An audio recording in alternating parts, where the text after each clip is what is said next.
The last video I was talking about how I had signed with Pete and Roger and William Till, and I was remembering a story of that day. We were staying at the Pierre Hotel, and somebody, I guess they did, somebody hired NYPD to circle the building and keep the crowd from coming in. I mean, it was crazy. Back in those days when the Who showed up, it was nuts. And there was girls everywhere, people everywhere. It was nuts. And we were up in a room, and somebody found out that I knew how to cook.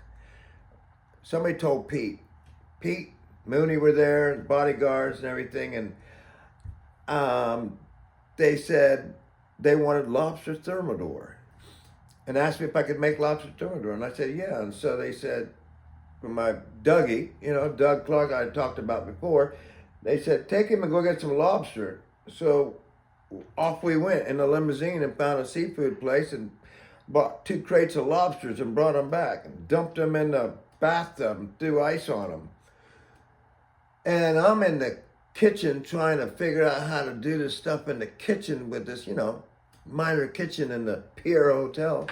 And I hear all this laughter out in the living room, and I go out in the living room, and there's Keith Moon underneath the lobster with a lighter, lighting his butt, trying to race him across the room. And they're having these lobster races, and we're cracking up and we're laughing, and this is just crazy nights. This is life on the road with the Who back in those days. It was fun, but that quickly ended when I ended up back home in Atlanta and had reminded myself I had to go back to work and go back to cooking and all that excitement. I had to go find a job because remember, I had lost my job.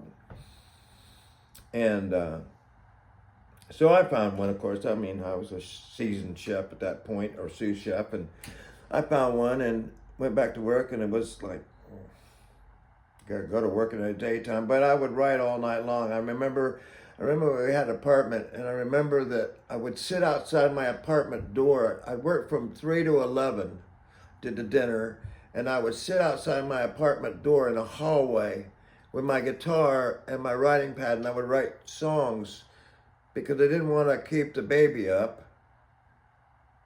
And I would write until 3 or 4 o'clock in the morning, then go to bed, and I would send the songs to Pete. Pete would critique them, not very gently either. I mean, I would get critique like, what the hell you call this? I mean, what is this? Is this a verse or is this a book? And I mean, I learned from him how to write, the tradecraft. I learned how to write a verse and a chorus. I learned how to do it right. I learned how to connect the dots. And it was in that period of time, I mean, I had met Alex Cooley, of course, at the ballroom, and I had carte blanche. And I could go to any show I wanted to go to, and that's how I met Gary Rickrath, REO Speedwagon. I loved him. I loved that band. I loved that band. I mean, they were probably my favorite American rock band at the time, and I wanted to meet Gary so bad because he's one badass guitar player, and everybody that knows REO Speedwagon knows Gary it was, and I met him, and he was a typical rock star, throw that hair back and walk to a room like I'm God. But when you sat down with him, we became friends. He came over to my apartment, we wrote a couple songs together and went out to dinner and played with my baby and went to the show and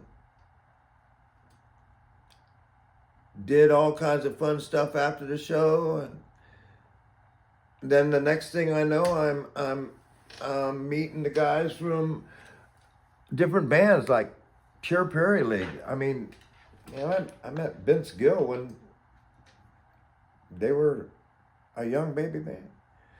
And from there, I just kept meeting people. And it was at that period of time, Richie Havens and I got to be really close friends.